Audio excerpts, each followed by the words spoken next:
Order up! Are you or somebody you know disabled? Are you the parent of a child with disabilities? Are you a disabled vet? Then let's dig into Project 2025 and see how it's going to affect these three groups of misrepresented individuals. Now then, eliminating the Department of Education would also eliminate the Head Start program. This would affect approximately 3 million disabled youths.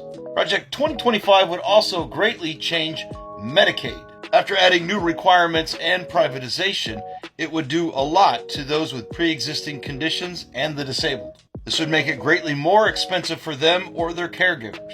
One of those new requirements would be adding a time limit or cap to your benefits. This would affect 18 million Americans and their healthcare coverage, disabled or not. Many people fail to realize how important healthcare coverage is to the disabled. Not only would Project 2025 raise prescription drug prices, but it would raise out-of-pocket expenses as well, if you have insurance.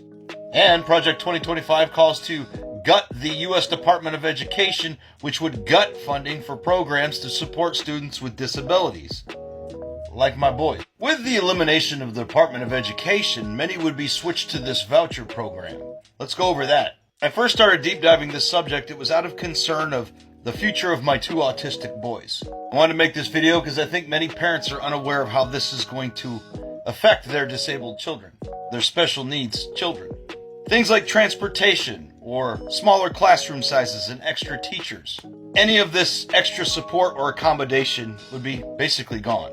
Any of these private or religious schools would push disabled or special needs children away. There's no protection. They're just not a good fit. Special education-specific voucher programs typically fail short to include all students with disabilities. There's no accountability for student outcomes, and very little data exists, if any, to compare the academic outcomes to. Now then, in regards to disabled veterans, we will eliminate the two lowest tiers of disability ratings.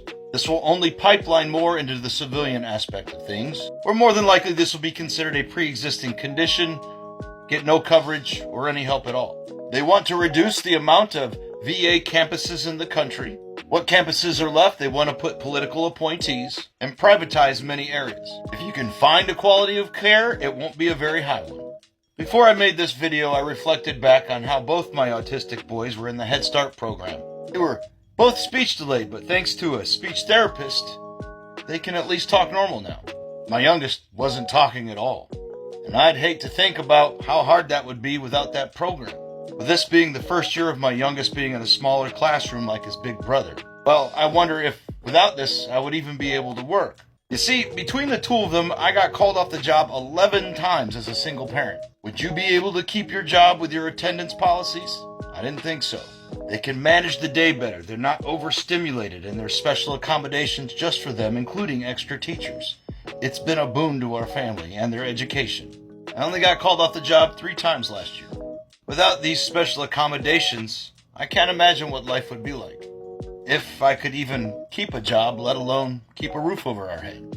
And also as a disabled vet, I worry about what benefits I do have and the only insurance that I have. I hope I can keep it. Realize when I research this thing, it isn't to prove one party right or wrong. It's out of concern for the health and well-being of myself and my family.